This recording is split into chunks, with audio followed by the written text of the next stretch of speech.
1, 2, 3. GLOW! Oh, it's our film.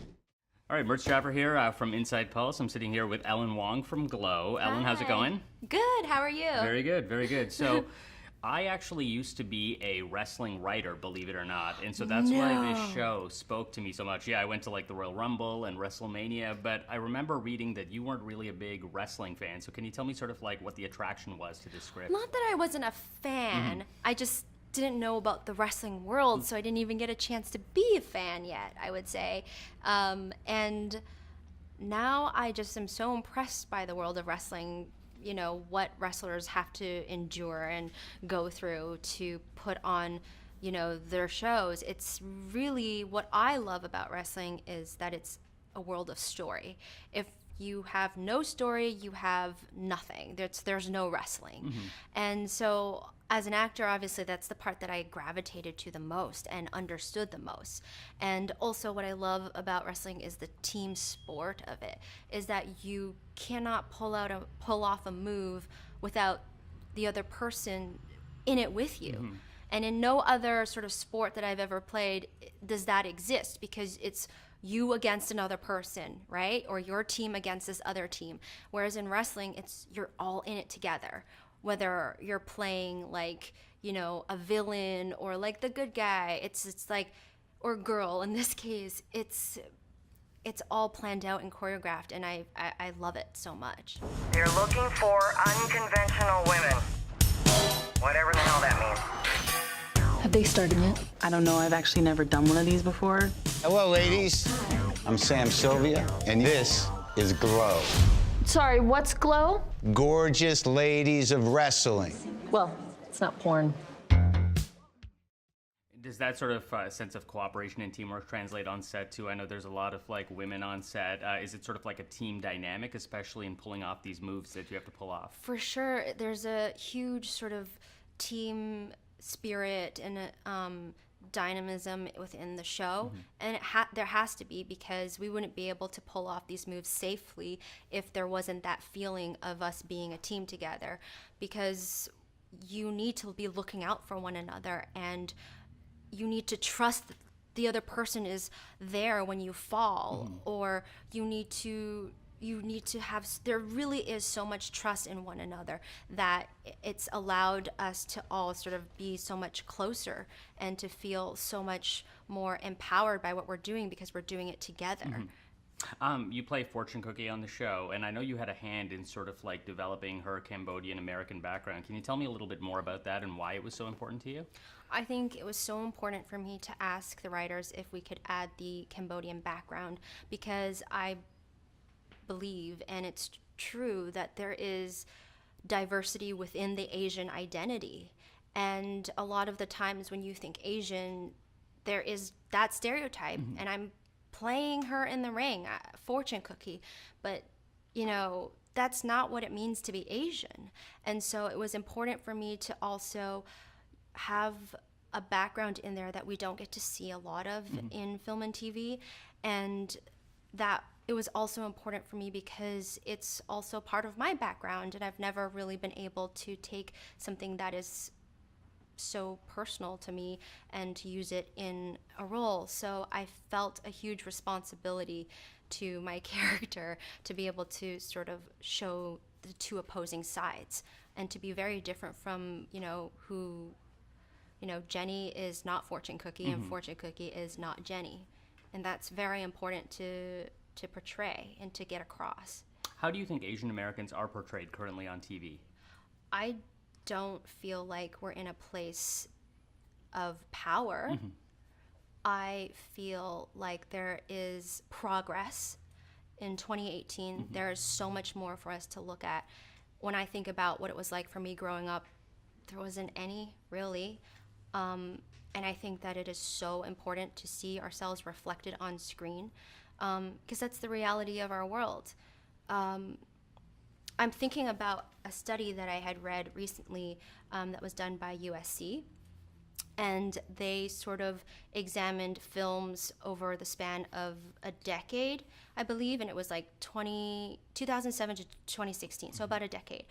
But let's just take the last year that they looked at was in 2016, that out of 100 films, only 34 of those films had a female lead or co-lead.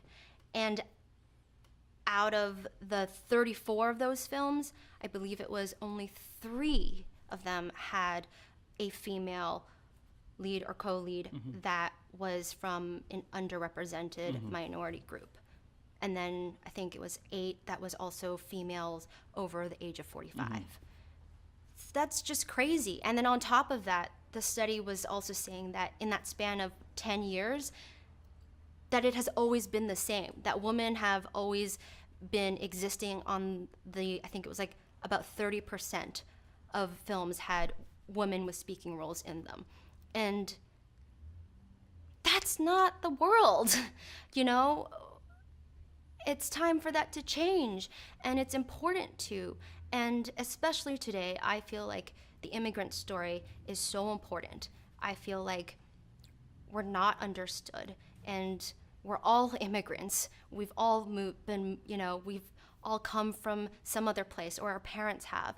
And so we need to come to a place where there is like an understanding and a level of, us all being able to be just human together. And I really hope, that we can get there. I believe that we are, and it's also coming back to our show. I feel so lucky to be working on a show where we are having these discussions, and it's going to take some time. We're trying to talk about this in our show, and we hope that it comes across.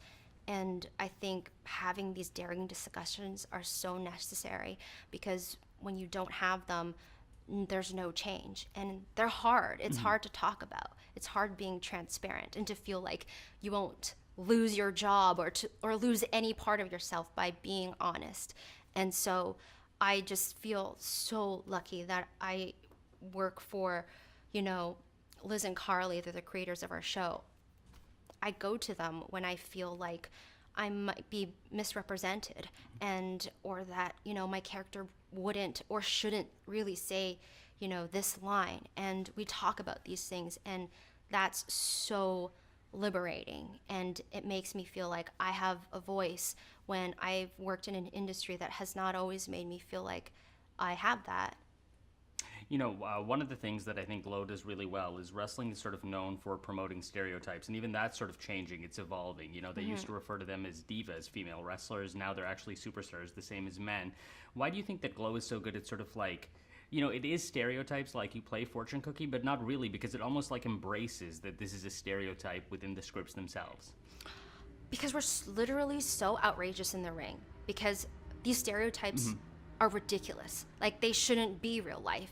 And so I'm happy to be in the ring being fortune cookie in the most outrageous way possible, and I'm going after it. And by doing that, I feel like we're taking our power back, because then outside of the ring, you get to see what each of the girls feel like being these characters, and that that's not who we are. In fact, we're either, the opposite of that, and we're just full human beings with, three-dimensional, nuanced, complex, identities that we're all still just trying to fit in and find ourselves, and to just feel like we belong in this world.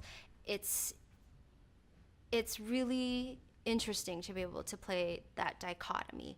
And I think that GLOW is able to really pull it off, because I think that women are behind it.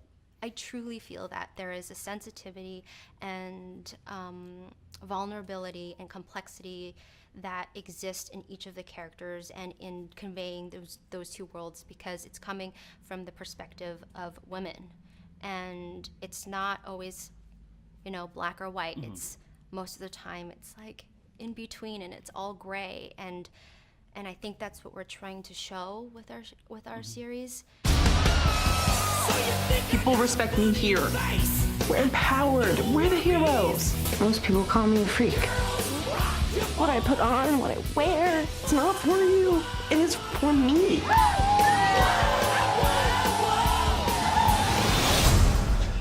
Better make it count then, right?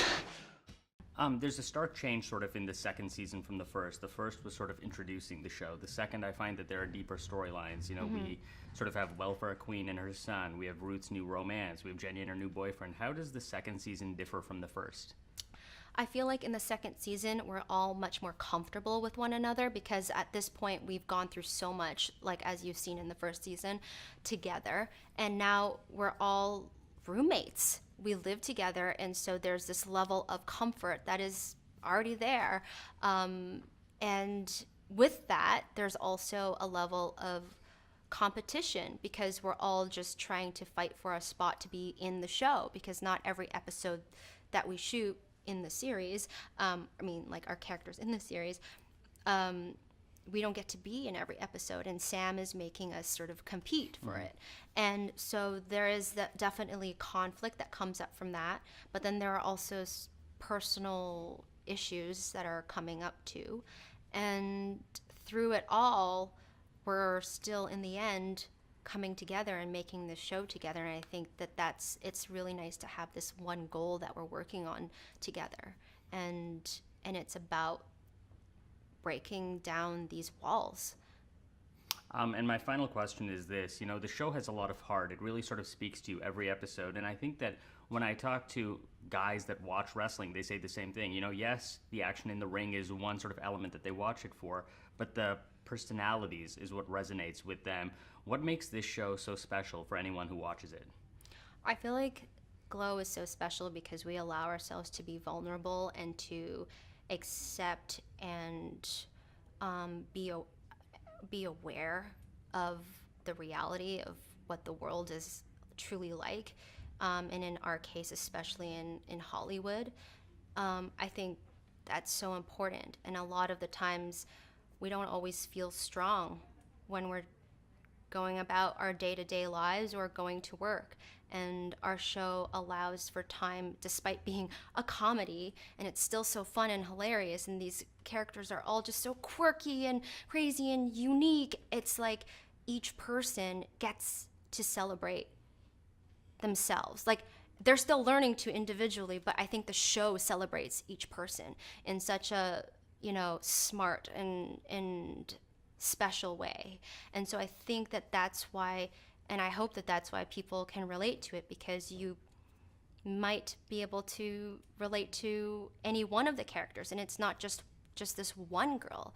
It could be a bunch of them. But that's what I think is important, is that it's our experiences that bring us together, and those hardships that bring us together. And it's not about who we are in the ring. It's about who we are outside the ring. Amazing. Thank you so much. Thank you.